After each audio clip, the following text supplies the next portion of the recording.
आज का जो हम टॉपिक करने जा रहे हैं, पहला टॉपिक है हमारा केपी के अंदर आयु निर्धारण, एज। कैसे हम किसी भी व्यक्ति के एज का निर्धारण करते हैं कृष्णमूर्ति पद्धति के द्वारा।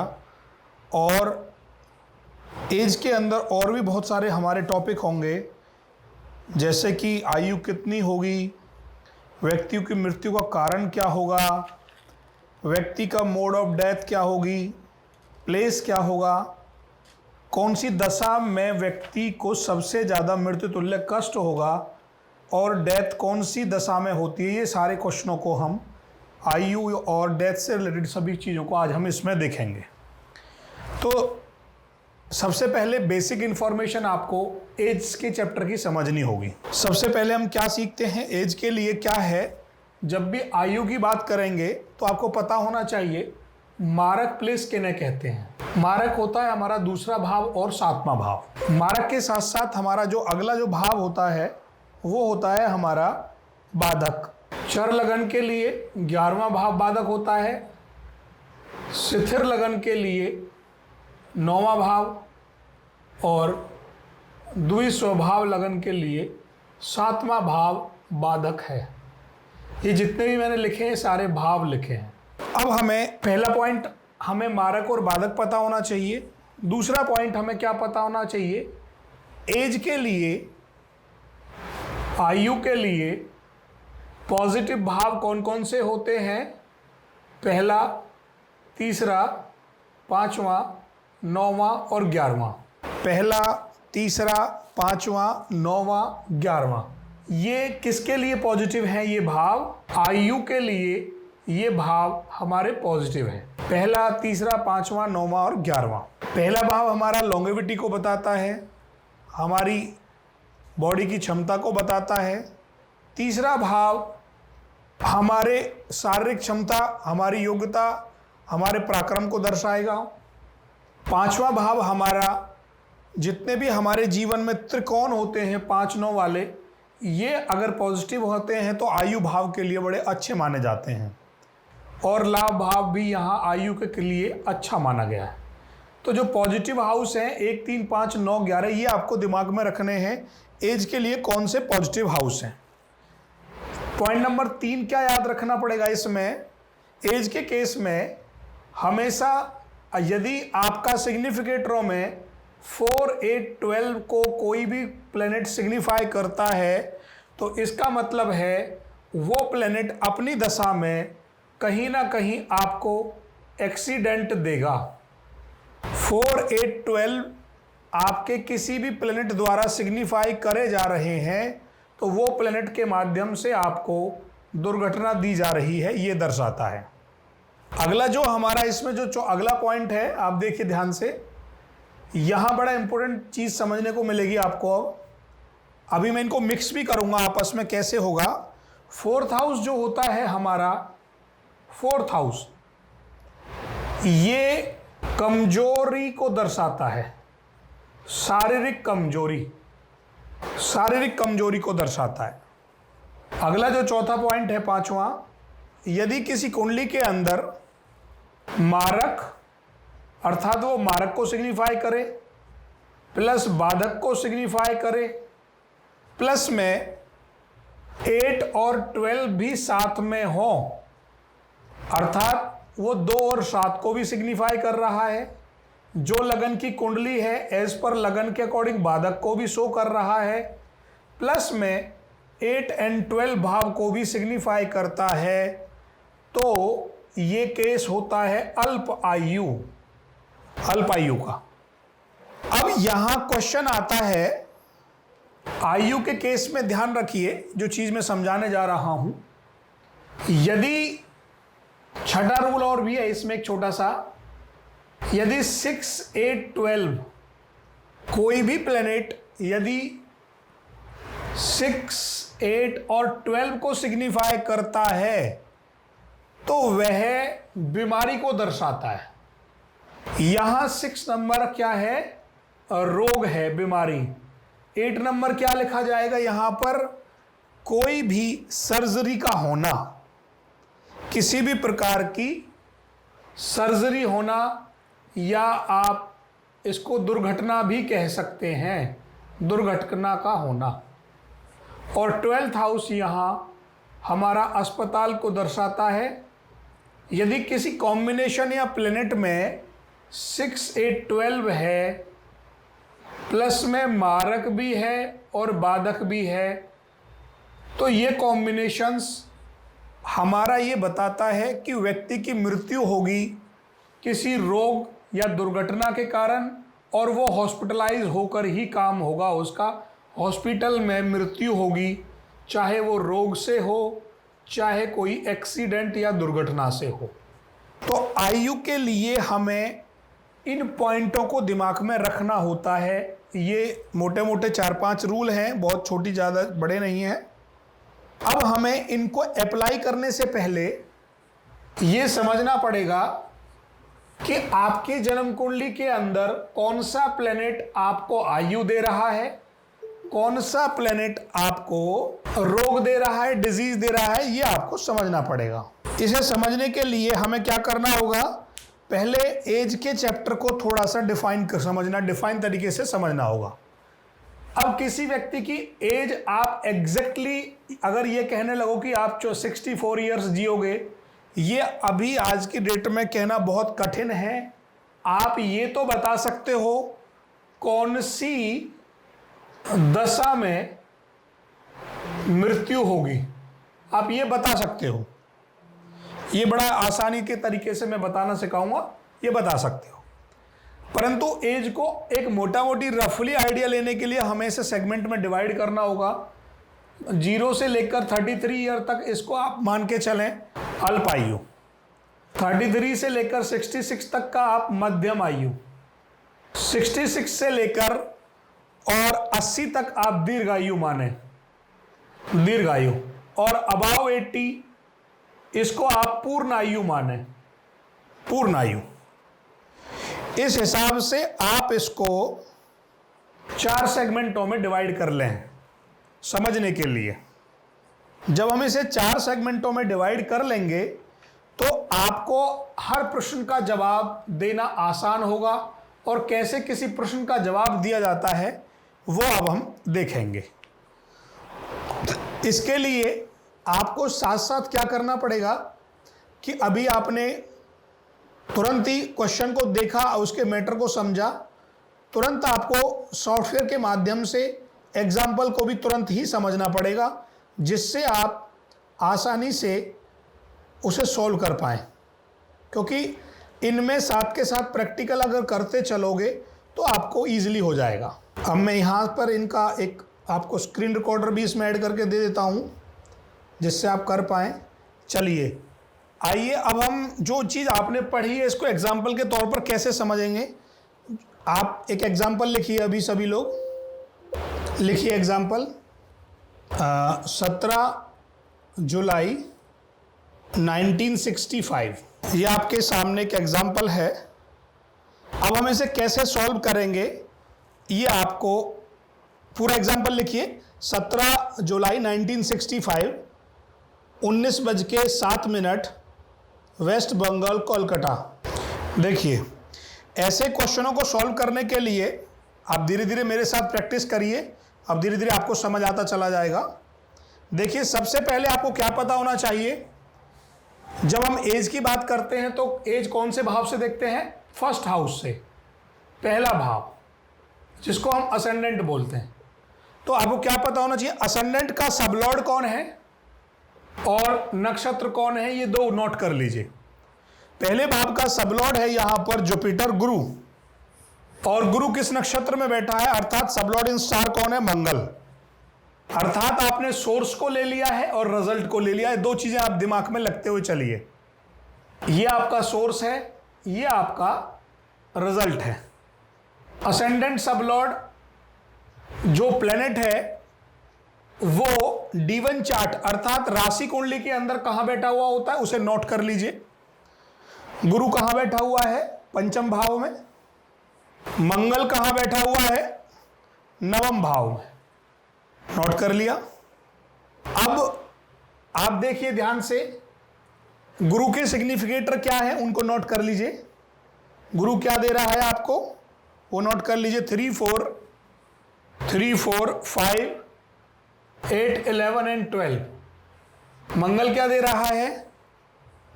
मंगल के सिग्निफिकेटर हैं 1 4 7 8 एंड 11। कंबाइन कर दीजिए इन सबको मिला के 1 3 4 5 7 8 9 11 एंड 12। अब यहां पर सबसे पहले नोट करें, नोट लगन कौन सी है? मकर लगन। चर लगन के लिए क्या 11वां भाव कैसा होता है? बाधक होता है। चर लगन के लिए बाधक होता है। क्या मारक यहां पर अवेलेबल है? 2 7 में से कोई भी एक पॉइंट? यस, 7 अवेलेबल है। प्लस में मारक भी अवेलेबल बना, बाधक अवेलेबल हुआ। यस, ये भी अवेलेबल है।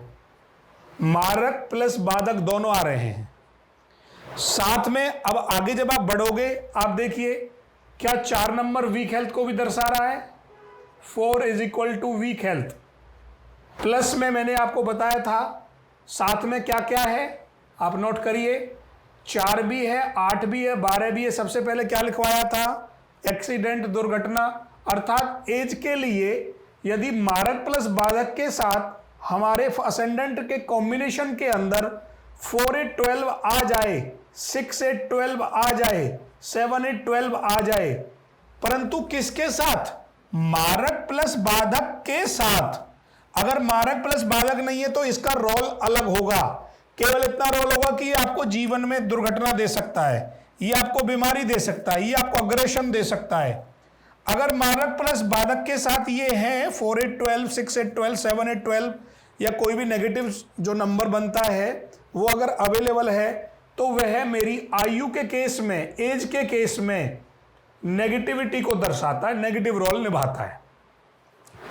ये आपने यहां देखा 4 8 12 है, 7 यहां मारक हो गया, 11 यहां बाधक हो गया। अब एज के क्या नंबर होते हैं जो मैंने बताए थे? यहां पर 1 भी है, 3 भी है, 5 भी है और 9 भी है। अब इस बात से क्या आया कि यहां एज के नंबर भी अवेलेबल हैं।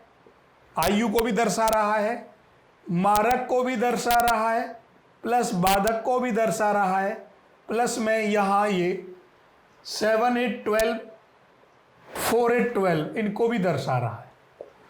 अब आप ये रूल को कैसे कंबाइन करेंगे समझ लीजिए, बता देता हूं। अब आयु के साथ साथ अर्थात 1 3 5 9 11 के साथ साथ यदि मारक प्लस बाधक अर्थात नेगेटिव नंबर भी है तो ऐसे व्यक्ति की आयु तो होती है और ये दोनों नंबर अगर मिक्स होके आते हैं तो इसको बोला जाता है मध्यम आयु। मध्यम आयु। यदि केवल मारक प्लस बाधक होंगे अल्पायु, और मारक प्लस बाधक नहीं होंगे, एज के फैक्टर नंबर ज्यादा होंगे, पूर्ण आयु। इस हिसाब से इसको आपने फैक्टर को डिसाइड करना है। अब इस व्यक्ति का जन्म कितना मैंने लिखवाया था आपको? जुलाई 1965। जो इसकी डेथ है वो डेथ हुई है वो भी लिख लीजिए 13/31/1981। 1981 आप देख लीजिए, वही मध्यम आयु यहां बन जाएगी। जो इसकी डेथ है वो यहां पर मध्यम आयु को दर्शाती है। इसके कमेंट में भी लिख देते हैं ये चीज़, इसके में याद रहेगी आगे। जो डेथ है, डेथ ऑफ ईयर है 31/12/1981। सेव कर सकते हैं इसको परमानेंट। जी, यहाँ तक सभी को क्लियर हुआ? 65 के केस में तो सर अगर 81 में बंदा मर गया है तो अल्पायु नहीं होगी? वो कर सकते हैं, माइनस कर लो कितना बन रहा है। अगर 33 में आ रही है तो मोटा मोटी अल्पायु में भी जा सकता है, बट 65 से कितना आ गया, 81 कितना बन रहा है देख लो एक बार। हाँ 16-17 साल में बन रहा है, तो अल्पायु में जा रहा है, क्योंकि यहाँ भी इसको पूरे नंबर मिल रहे हैं, मारक प्लस बाधक 4 8 12 6 8 12, बट यहाँ एज का नंबर भी है। आपने इसको ऐसे कंपेयर कर लिया करो अगर कभी दिक्कत आती है इस बात में लेकर कि यदि पॉजिटिव नंबर ज़्यादा हैं और नेगेटिव नंबर ज़्यादा, कौन से नंबर ज़्यादा हैं। मान लीजिए आपके पास 1 3 5 9 और 11, ठीक है, ये 5 नंबर आए पॉजिटिव। नेगेटिव हो गए 2 और 7, प्लस में मारक प्लस बाधक वाला आपको लेना पड़ेगा, प्लस में जो भी आपका 4 8 12 6 8 12 है। देख लीजिए आप यहाँ पे कितना आया, हमारे केस में 7 आया मारक, 8 12 और यहाँ 11 भी क्या था, बाधक, ठीक है ना। और यहाँ अल्पायु में 4 भी जुड़ रहा था, तो क्या बन गया 4 7 8 11 एंड 12। इसका मतलब 5 ही नंबर इसके नेगेटिव हो गए, 4 नंबर इसके पॉजिटिव हुए। तो जो नंबर जिस केस में जितने ज़्यादा पॉजिटिव होते हैं वो उसके रिजल्ट को बढ़ाते हैं, यदि नेगेटिव नंबर ज़्यादा है तो केस के रिजल्ट को घटाते हैं। दोनों को आपस में कंपेयर कर लिया। यहाँ देखिए एज के नंबर 4 हैं पॉजिटिव, नेगेटिव नंबर 5 है, जिसके कारण ये व्यक्ति जो एज है उसकी वो दिक्कत में रही। तो ये जो मारक और बाधक वाला है सर, ये चर लगन और स्वभाव लगन के अंदर मतलब लगन के ऊपर डिपेंड करेगी, या जो कुंडली है मेरी चर लगन की है? बिल्कुल लगन के ऊपर डिपेंड करती है, हमेशा लगन के ऊपर डिपेंड करेगी। अब इसको मैं लिखवा देता हूं, आप लिख लीजिए।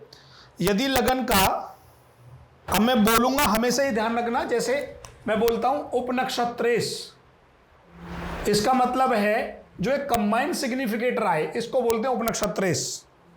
यदि लगन का उपनक्षत्रेश 1 3 5 9 11 को सिग्निफाई करे तो उम्र 66 साल से अधिक होती है।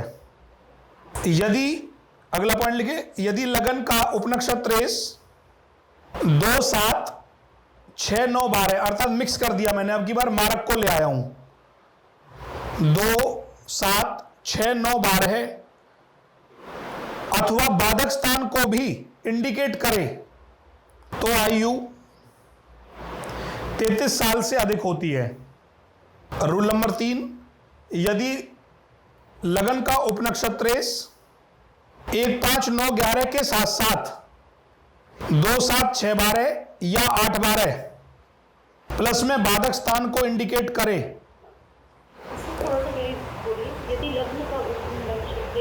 1 5 9 11 के साथ साथ 2 7 6 12 प्लस में बाधक स्थान को भी इंडिकेट करे तो अल्पायु होती है।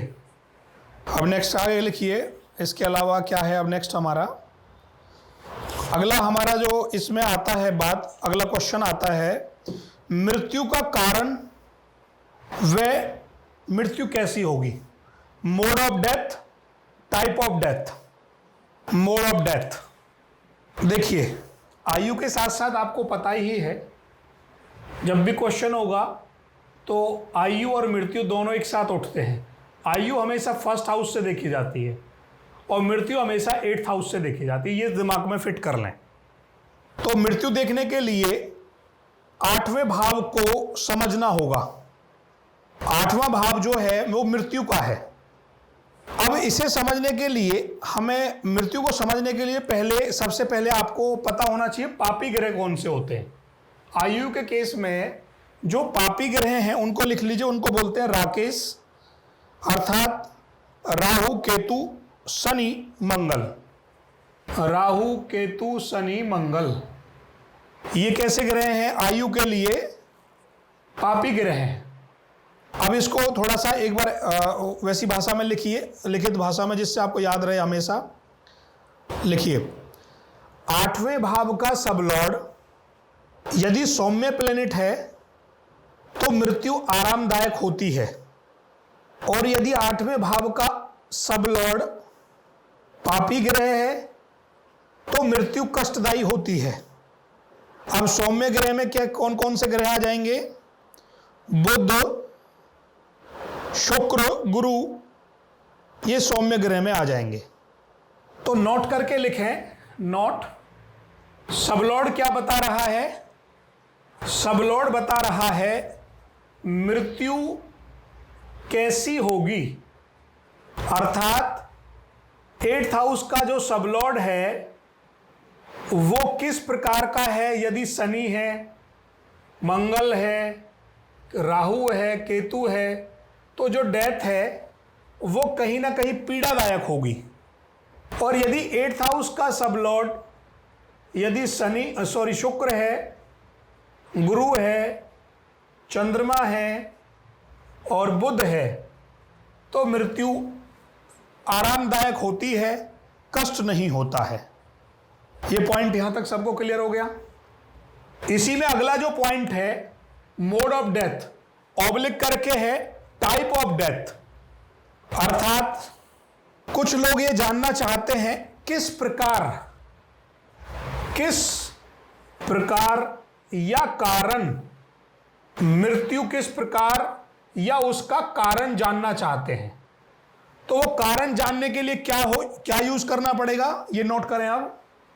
8th हाउस सबलॉर्ड जिस तत्व राशि के अंदर बैठा हो, जिस तत्व राशि के अंदर बैठा हो, अर्थात 8th हाउस का सबलॉर्ड जो प्लेनेट है वो जल तत्व में बैठा है, अग्नि तत्व में बैठा है, वायु तत्व में बैठा है, किस प्रकार से बैठा हुआ है ये हमें देखना होता है।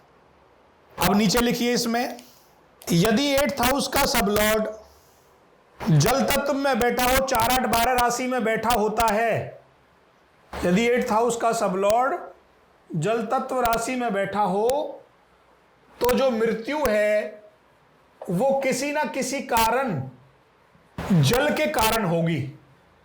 चाहे वो पानी में डूबने से हो, चाहे पेट के अंदर जल की नलियां फटने से हो, या उसको कोई बीमारी इस प्रकार की हो कि आपको मूत्राशय की कोई बीमारी हो, या कोई किसी भी प्रकार से आपकी जो कनेक्टिविटी बन रही होगी वो जल को लेकर बन रही होगी, चाहे बीमारी बने और चाहे वो आपको फिजिकल वर्ल्ड के अंदर नहर में डूबने से बने, जल के किनारे बने, किसी भी प्रकार से हो सकती है।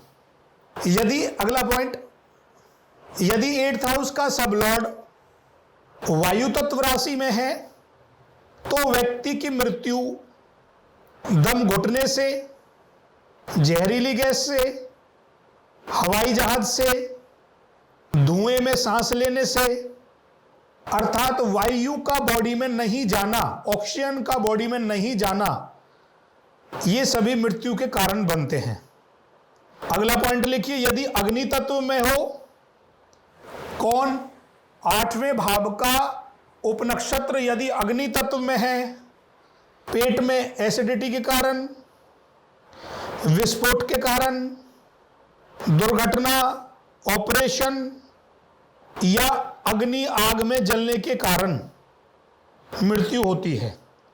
अगला जो पॉइंट है, यदि 8th हाउस का सबलॉर्ड पृथ्वी तत्व है तो व्यक्ति की मृत्यु मलबे में दबने के कारण या किसी भी प्रकार से जमीन पर, भूमि पर कोई भी जीव जंतु का खा जाना, अर्थात पृथ्वी तत्व का रोल उसमें होता है, पृथ्वी तत्व का रोल उसमें होता है।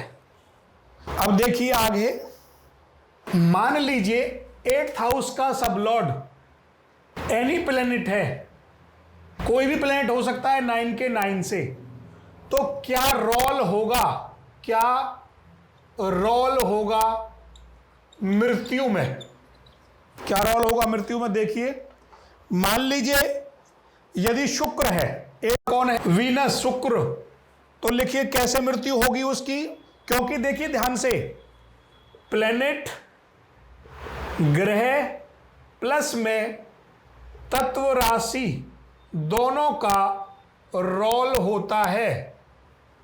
प्लेनेट अर्थात ग्रह आपको क्या देता है कि मृत्यु का कारण आपको पता चल रहा है। मृत्यु हमारी कौन से प्लेनेट के कारण हो रही है, उस प्लेनेट का क्या तत्व है, क्या चीज है, वो बता रहा है। और जो तत्व राशि है वो एक इंफॉर्मेशन देती है, स्मॉल इंफॉर्मेशन, प्लेनेट उसको कनेक्ट करता है। तो यदि मान लो किसी का 8th हाउस का सबलॉर्ड शुक्र हो तो उनको शराब नहीं पीनी चाहिए।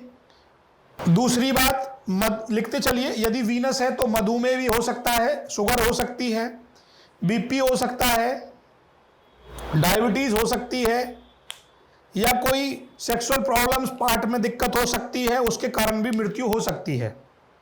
अगला, यदि 8th हाउस का सबलॉर्ड सूर्य हो तो मृत्यु कैसी होती है? पीड़ादायक, हड्डियों से संबंधित। यदि चंद्रमा हो, टीबी हो सकता है, कैंसर हो सकता है, पैरालिसिस हो सकता है, और पानी की कमी के कारण। यदि जुपिटर है तो मोटापे के कारण, लिवर, किडनी, हार्ट से संबंधित कोई प्रॉब्लम हो सकती है।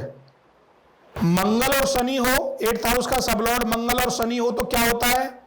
दुर्घटना हो सकती है, कोई लंबी बीमारी के कारण मृत्यु हो सकती है, सर्जरी के कारण मृत्यु हो सकती है, किसी हथियार के लगने से मृत्यु हो सकती है, किसी वेपन से लगने से। जब भी 8th हाउस का सबलॉर्ड शनि या मंगल होगा तो बॉडी का पोस्टमार्टम अवश्य होता है, ये नोट कर लें। यदि 8th हाउस का सबलॉर्ड मंगल और शनि होता है तो बॉडी का पोस्टमार्टम जरूर होता है। अगला पॉइंट लिखें, यदि 8th हाउस का सबलॉर्ड राहु और केतु है तो मृत्यु का कारण पता नहीं चलता है, गुप्त कारण से मृत्यु होती है। ये 2 पॉइंट क्लियर हो गए सभी को यहां तक? अभी जी क्लियर है सभी को? अब मैं आपको इसी के अंदर, इसी टॉपिक में ये चीज बताने जा रहा हूं। वैसे इस टॉपिक को कम ही यूज करना किसी भी व्यक्ति के ऊपर, क्योंकि एज, मृत्यु, आयु बताना ठीक बात नहीं है। अब इसमें आप ये भी बता सकते हो कि व्यक्ति का मृत्यु स्थान क्या होगा, मृत्यु स्थान क्या होगा, ये कैसे डिसाइड होगा? 8th कस्प सबलॉर्ड जिस भाव में बैठेगा उस भाव से मृत्यु स्थान का पता चलता है, या हमें मृत्यु का कारण पता चलता है, ये भी लिख सकते हो आप। मृत्यु का कारण पता चलता है। अब लिखिए डाल के ऐसे ही, यदि 8th हाउस का सबलॉर्ड प्रथम भाव में हो, सिर में चोट लगने से, आत्महत्या कर लेना, अचानक मृत्यु का कारण होना।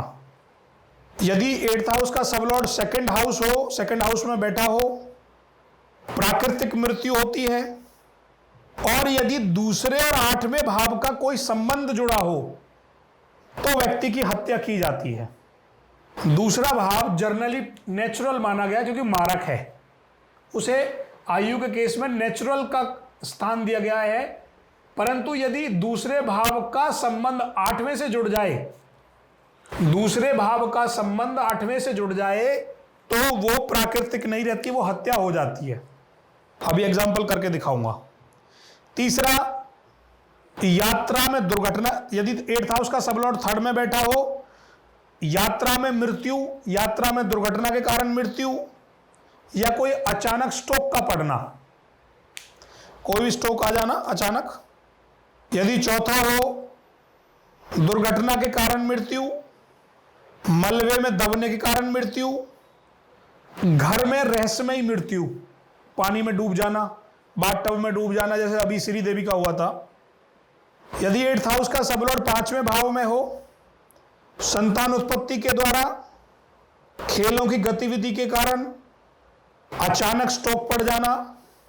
आपने पिछले उसमें बुध का लिखा था, बुध नहीं लिखा था, बुध का नसनाड़ी, ब्रेन हेमरेज और मशल होता है, वो पीछे रह गया था मेरे हिसाब से, बुध छोड़ दिया था।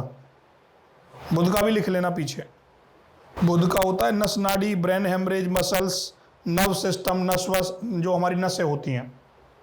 आगे लिखिए अब 8th हाउस का सबलॉर्ड यदि छठे भाव में बैठा हो, डर की वजह से, बीमारी के कारण, साथी से अलग होने का सदमे के कारण, यदि 7वां भाव हो, यह भी प्राकृतिक मृत्यु है, लड़ाई के कारण, विदेशी स्थान पर, गुर्दे में खराबी होने के कारण, एड्स के कारण। 7वां भाव एड्स का होता है। 8वां गंभीर 7th हाउस है प्राकृतिक मृत्यु, लड़ाई के कारण, विदेशी स्थान पर, गुर्दे में खराबी होने के कारण और एड्स के कारण। यदि 8th हाउस सबलॉर्ड 8वें भाव में बैठा हो, अचानक गंभीर बीमारी सामने आना, कैंसर, दुर्घटना, सर्जरी, आत्महत्या, गंभीर बीमारी के कारण मृत्यु होती है। यदि 8th हाउस का सबलॉर्ड 9वें भाव में बैठा हो, लंबी यात्रा पे लोग जाते हैं और वहां से जब वापस आते हैं तो घर में मृत्यु होती है, पिता के आश्रय में। कई बार बहुत से लोग बहुत दूर जाते हैं, घूम के आते हैं, वहां की जो थकावट होती है, उस थकावट से जो बीमारी होती है वो भी 9th हाउस से आती है। जब हम अंग ट्रांसप्लांट कराते हैं तो भी हमारी मृत्यु 9वें भाव से होती है। जितने भी हमारे अंग ट्रांसप्लांट होते हैं वो 9वें भाव के माध्यम से देखे जाते हैं। 8वें भाव का सबलॉर्ड यदि 10वें भाव में बैठा हो तो व्यक्ति की मृत्यु अपने कार्यस्थल पर होती है या कार्यस्थल पर कोई दुर्घटना हो उस कारण होती है। 8th हाउस का सबलॉर्ड यदि 11वें भाव में हो तो व्यक्ति अपने दोस्तों के बीच में मृत्यु होती है, अपनी जिद के कारण मृत्यु होती है। और 8th हाउस का सबलॉर्ड यदि 12वें भाव में बैठा हो, गुप्त गतिविधियों में संलिप्त, गंभीर बीमारी के कारण अस्पताल में मृत्यु का होना पाया जाता है। अब हम एक एग्जाम्पल के माध्यम से, ये जो पुराना ही एग्जाम्पल ले लेते हैं अभी जो चल रहा है, या मैं करंट ताज़ा एग्जाम्पल भी ले सकते हैं आप अभी का, वो भी सारी चीज़ें कवर अप हो जाएंगी उससे, और भी बहुत सारे एग्जाम्पल आने वाले हैं, तो उसमें हम इन सबको अब लगा लगा के देखेंगे। एक नोट करके क्वेश्चन लिखें पहले। नोट, मृत्यु के प्रश्न में मान लीजिए, बड़े ध्यान से सुनना मेरी बात, मैं बहुत गहरी बात बताने जा रहा हूं जो आपको अभी नहीं पता होगी, और अभी आप ये कहेंगे सर आपने 8th हाउस का सबलॉर्ड लिखवाया है, हम उसे फॉलो करेंगे। तो मैं भी यही कह रहा हूं, आपने फॉलो वही करना है, पर फॉलो कैसे होता है ये देख लीजिए। नोट करके लिखे स्पेशल इसको। अभी कोई व्यक्ति आया और वो ये जानना चाहता है मेरी मृत्यु कैसे होगी, तो आपको मैं बड़ा क्लियर कर दूं, आप सबसे पहले उसकी जन्म कुंडली जो भी आपके पास है, बड़े ध्यान से सुनना, उसकी जन्म कुंडली 8th हाउस का सबलॉर्ड तो फिक्स हो चुका है बचपन में ही। 8th हाउस का सबलॉर्ड तो बचपन में फिक्स हो चुका है। क्या इस 8th हाउस के सबलॉर्ड को आप रिजल्ट बताएंगे क्या? ये केवल 10% आंसर सही आएगा। यदि वो तुरंत आपके पास आया है, तुरंत से मतलब व्यक्ति आया है और क्वेश्चन कहता है मुझे मेरी मृत्यु जाननी है, मृत्यु कहाँ कैसे कब होगी ये मुझे जानना है, तो कैसे वो जानेंगे, इस चीज को कैसे बताएगा? उसके लिए क्या करना है, कुंडली बनाने के साथ साथ आपने उसकी हॉररी प्रश्न कुंडली अवश्य बनानी है, केपी के माध्यम से जो बनती है। जो प्रश्न कुंडली हॉररी कुंडली आपने बनाई है, उस हॉररी कुंडली में 8th हाउस का सबलॉर्ड जो प्लेनेट है, वो प्लेनेट इस बंदे की जन्म कुंडली के अंदर, ध्यान से सुन लीजिए, इस बंदे की जन्म कुंडली के अंदर किस भाव में बैठा है उसका रोल होगा, और किस तत्व में बैठा है वो रोल होगा। अर्थात आप यदि किसी भी एस्ट्रोलॉजर के पास या किसी एस्ट्रोलॉजर से आप खुद कोई क्वेश्चन करते हैं तो जन्म कुंडली तो उसकी आपके जन्म के समय पर ही फिक्स हो जाती है। आज वो आया, उसका रोल इन्वॉल्व करना पड़ता है, वो 100% आंसर एक्यूरेट आता है। जो व्यक्ति केवल जन्म कुंडली के रोल को ही इन्वॉल्व करके आंसर देते हैं, वो केवल 10 से 20% के स्कोर में ही फंसे रहते हैं। अर्थात आप ये भी मैं कह रहा हूं, किसी भी प्रश्न का जवाब उसकी जन्म कुंडली में आपको देना है तो पहले हॉररी कुंडली बनेगी। वो सबलॉर्ड उसकी जन्म कुंडली में जिस भाव में बैठा होगा, जिस राशि तत्व में बैठा होगा, उसका रोल होगा। उसके माध्यम से ही, उस प्लेनेट के माध्यम से जो लिखवाया है वो आप बताइए, वो एक्यूरेट निकलेगा। क्योंकि आपने करंट समय को, जिस समय वो आया उसको इन्वॉल्व कर लिया और उसके जीवन में ले गए। ये बात समझ में आ गई सभी को?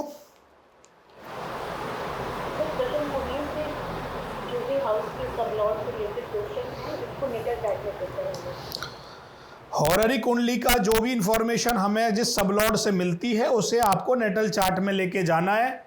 वो कौन सा तो प्लेनेट हो गया एक बात, किस भाव में बैठा है दूसरी बात, तीसरी बात वो किस राशि तत्व में बैठा है तीसरी बात। इन तीनों को मिलाकर जब आप रिजल्ट देंगे, डेफिनेटली 100% रिजल्ट वही आएगा जो वो जानने आया है। क्योंकि आपने करंट को भी मिला दिया और उसके जन्म को मिला दिया। इससे बेटर रिजल्ट कभी नहीं आते हैं। हमेशा ये सुपर चीज है जो आपको बताई गई है। अब आप ये भी कर सकते हैं, किसी भी क्वेश्चन के जवाब में इस रूल को आप अप्लाई करेंगे, आपके जो लेवल है वो उठ जाएगा। यहां तक सभी को क्लियर हो चुका है? अब मैं आपको इसी टॉपिक के अंदर, जो इसका टॉपिक नंबर 4 या 5 है, एक ऐसा क्वेश्चन हमेशा आपके सामने रहता है। क्योंकि अब मैं जो चीज करा रहा हूं वो प्रैक्टिकली साथ कराता चलूंगा। अभी इसका प्रैक्टिकल लेना जितना पढ़ा है अगले क्वेश्चन में ले लेंगे। हमेशा आपके पास ना एक क्वेश्चन ऐसे आएगा हमेशा कि सर मेरा दादी, अम्मा, पापा, फूफा, बच्चा हॉस्पिटलाइज है, क्या वो जीवित रहेगा या मर जाएगा? बड़ा स्ट्रेट फॉरवर्ड क्वेश्चन है।